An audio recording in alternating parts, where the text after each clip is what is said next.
ప్రముఖ సినీ నిర్మాత కోన వెంకట్ మాట్లాడుతూ వైకాపా ప్రభుత్వం 80% హామీలు అమలు చేసింది. ఏ ప్రభుత్వం కూడా 100% అభివృద్ధి చేసింది లేదు, హామీలు నెరవేర్చింది లేదు. బాపట్లలో సినిమా స్టూడియో ఏర్పాటు చేయబోతున్నా, దీని ద్వారా యువతకు ఉపాధి అవకాశాలు రాబోతున్నాయి. వైజాగ్లో ఏర్పాటు చేయమని అక్కడి ఎంపీ అడిగినా నా జన్మభూమి బాపట్లలోనే స్టూడియో ఏర్పాటు చేయాలని నిర్ణయం తీసుకున్నా. గత 25 ఏళ్లుగా మా కుటుంబాన్ని ఆదరించిన నియోజకవర్గ ప్రజల రుణం తీర్చుకోవాలనేదే నా కోరిక. నా బాపట్ల ప్రజలకు ఎంత మేలు చేసినా తక్కువేనని వెంకట్ అన్నారు.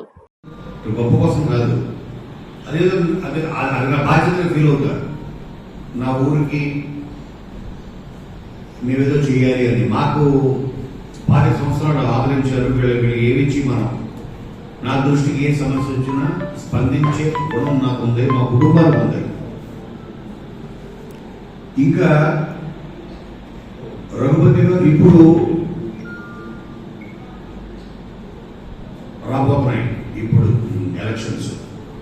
ప్రతి వాళ్ళు చాలా జాగ్రత్తగా ఆచి తూచి అడిగి వేయాల్సిన క్షణం ఆసన్నమైంది. అందుకనే రాజకీయాలంటే నా ఉద్దేశంలో అదొక క్రీడ కాదు, అదొక బాధ్యత. ప్రతి మనిషికి నేను హైదరాబాద్లో నా ఉద్యోగం హైదరాబాద్లో ఉన్న నా ఆధార్ కార్డు, నా ఓటర్ కార్డు బాపట్లోనే ఉంది. ఇక్కడే ఉంది, ఇక్కడే పెట్టుకున్నా. ఎందుకంటే నువ్వు ఎక్కడికి వెళ్తే మా ఊరు అంటావు, మరి నువ్వు కూడా అక్కడికి వచ్చే వాళ్ళ సంతాలేమోనండి. నాకున్న సొంత ఫీలింగ్తో పెట్టుకున్నా. సో ఇక్కడ పౌరుడు నేను కాబట్టి నాకు చెప్పే హక్కు నాకు ఉందనుకుంటున్నాను. రాబోయే ఎలక్షన్, ఎందుకంటే నేను మీరు చూసే ఉంటారు, గత 1-2 నెలల క్రితం నేను ఒక స్కూలు మా గణపవరం నుంచి వెళుతూ నేను స్కూల్ని చూసి నాడు నేడులో నా వెనకాల ఎవరు లేరు, 2 మనుషులు ఉన్నారు. కారు ఆపి దిగి చూస్తే మా సినిమాలో బాబు గారి సెట్టింగ్ లాగా ఉంది. అరే ఇదేంటి స్కూల్ భలే ఉంది అని చెప్పి లోపలికి వెళ్ళి చూస్తే అక్కడ చాలా నీట్గా టాయిలెట్స్ కానీ, బెంచెస్ కానీ, బోర్డ్స్ కానీ ప్రతిదీ. అలాగే అక్కడ వాళ్ళు వండిన ఫుడ్ తిన్న ఆ రోజు 4 ఫోటోలు తీసి పెట్టాను. నేను నాడు నేడు పథకం గురించి ప్రతి గవర్నమెంట్ ఏదో స్కీమ్స్ అనౌన్స్ చేస్తారు, కానీ ఇంత చిత్తశుద్ధిగా ఇంత శ్రద్ధ తీసుకుని వాళ్ళు తినే ప్రతి ఐటెము మెనూ కూడా సీఎం గారు జగన్మోహన్ రెడ్డి గారు ఆయన డిసైడ్ చేస్తారు అని నాకు వాళ్ళు చెప్పినప్పుడు నేను ఆశ్చర్యపోయాను. నేను అప్పటికప్పుడు మా వాళ్ళకి మోదస్కి బెనర్జీకి చెప్పించి నేను శాలువా తెప్పించి ఆ టీచర్ని ఆ స్కూల్ మెయింటైన్ చేసుకున్నందుకు, ఆ పిల్లల్ని అంత బాగా చూసుకున్నందుకు వాళ్ళు సన్మానించారు. అప్పుడే మీడియా లేదు, 4 ఫోటోలు పెడితే అది వైరల్ అయింది. ఎందుకంటే నాకు మంచి జరిగితే మనం చెప్పాలి, అది చెప్పడానికి కోసమే ఈరోజు ఈ ప్రెస్ మీట్ పెట్టాను. మంచి గత 5 సంవత్సరాలుగా 100% అంటే ఎక్కడ ఉండదు. మనం కూడా ప్రతి ఎగ్జామ్ చిన్నప్పటి నుంచి నేను ఆల్మోస్ట్ ఫస్ట్ క్లాస్ స్టూడెంట్ని. ప్రతి పరీక్ష రాస్తున్నప్పుడు 100 మార్కులు తెచ్చుకోవాలనుకుంటాం, 100 రాదు. నేను 60, 70, 80 దాకా వెళ్ళేవాడిని. అలాగే గవర్నమెంట్ నాకు తెలిసి 80 మార్కులు ఫస్ట్ క్లాస్ అయితే పాస్ అయిందని నేను అనుకుంటున్నాను. 100%. కొన్ని విషయాలు రోడ్లు అవ్వచ్చు, ఇంకోటి అవ్వచ్చు, చిన్న ఇవి ఉండొచ్చు. అటువంటి ఆ 20 మార్కులు మీరు ప్రభుత్వానికి ఇవ్వకపోవచ్చు జగన్మోహన్ రెడ్డి గారు, కానీ ఖచ్చితంగా మీరు ఇవాళ చూడండి, మీ గుండెల మీద చేసుకుని మీరు చెప్పండి బాపట్ల ఎలా ఉంది ఈరోజు మన రోడ్లు.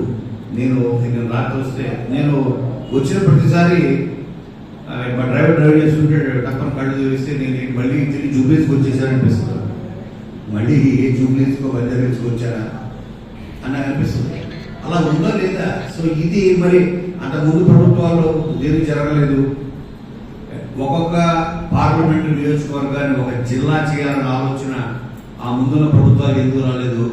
14 సంవత్సరాలు ముఖ్యమంత్రిగా చేసిన చంద్రబాబు నాయుడు గారు ఎందుకు రాలేదు? నాకు అర్థం కాదు. I'm not in to politics, గుర్తుంచుకోండి.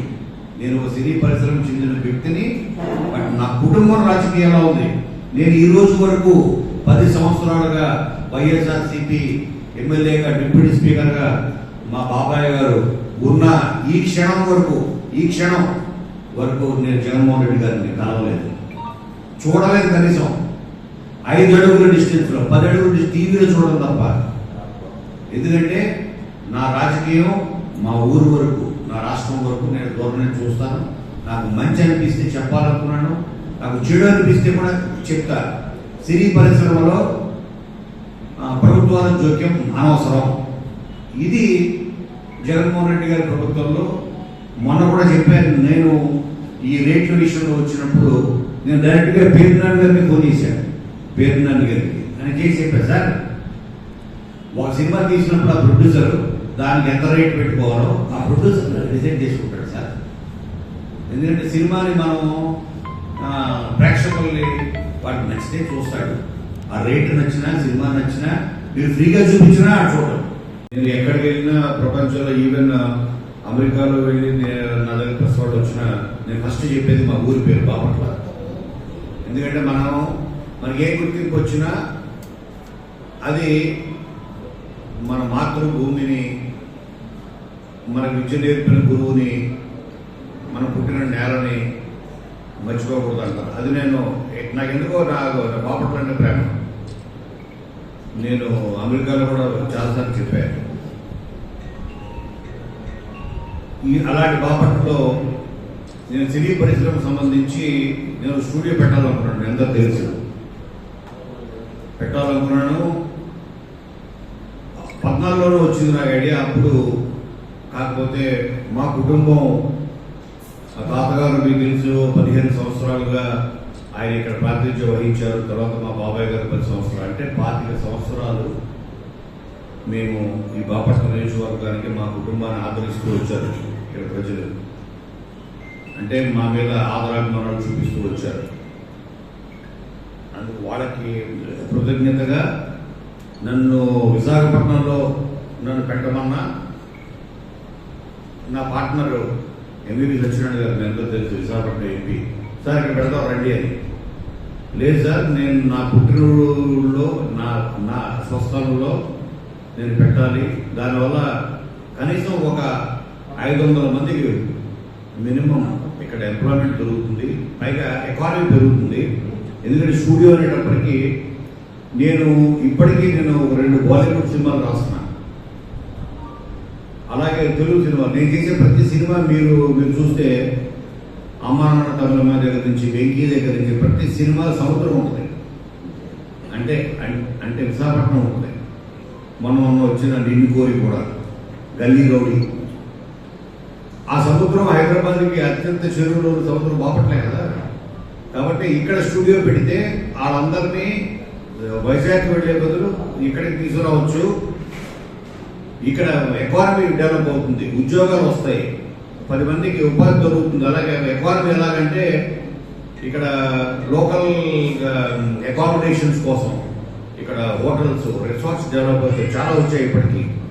అలాగే ఇక్కడ ఫుడ్ ఇండస్ట్రీ పెరుగుతుంది, ట్రాన్స్పోర్ట్ ఇండస్ట్రీ పెరుగుతుంది, కార్లు, ఈ ట్యాక్సీలు, చాలా మంది లేబర్ ఉద్యోగం దొరుకుతుంది.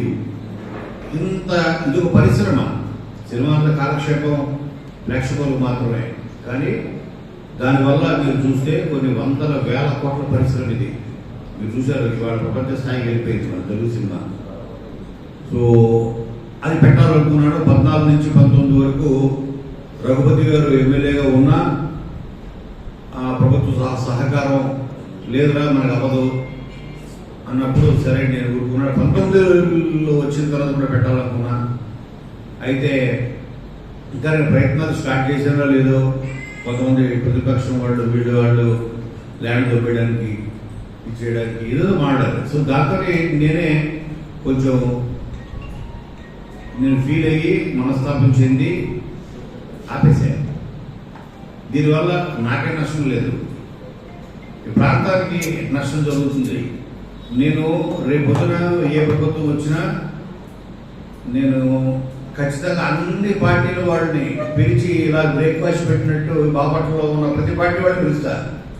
సార్ స్టూడియో పెట్టాలనుకుంటున్నాడు, పెట్టాలవుతా, అందరి సహకారంతోనే దీనికి వాళ్ళ రాజకీయ నా కుటుంబం నుంచి వచ్చాను కాబట్టి నేను ఏ అడుగేసినా ప్రతి అడుగుని అనుమానిస్తూ దానికి రాజకీయం పురుగుతూ చేయడం వల్ల ఈ ప్రాంతంలో జరిగే అభివృద్ధి జరగదు. సినీ పరిశ్రమ ఇక్కడ కనుక వస్తే నేను చెప్తున్నా కదా, ఇవాళ కోన రఘుపతి గారి దృఢ సంకల్పం వల్ల బాపట్ల జిల్లా అయింది, జిల్లా కేంద్రం అయింది. ఆయన చాకచక్యం, ఆయన చాణక్యం వల్ల అందరు ఎమ్మెల్యేలు ఒప్పించి ఆయన దీని జిల్లా కేంద్రంగా మార్చుకున్నాడు. ఇటువంటి చోట ఒక స్టూడియో వస్తే మా తాతగారి పేరు మీద పెట్టాలన్నదే నా ఉద్దేశం. కొనప సినీ స్టూడియోస్ అని అందరినీ పిలిచి అడుగుతారు. దీంట్లో స్టూడియో వల్ల నాకు తెలిసి ఎక్సెప్ట్ స్థలం కూడా నేను నన్ను నమ్మి పెట్టడానికి కొన్ని వందల మంది ఉన్నారు. ఎన్ఆర్ఐస్ గారి నిర్మాతలు గారి నాకేం ఫ్రీగా ఉంది.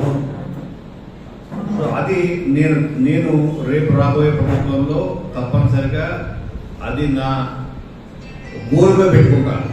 అది నా గోల్ కింద పెట్టుకుని స్టూడియోని తప్పకుండా తీసుకొస్తా. దాంతో పాటు నాకున్న ఇంకొక ఆలోచన ఏంటంటే, ఇవాళ మీ ముందు పంచుకుంటున్నాను.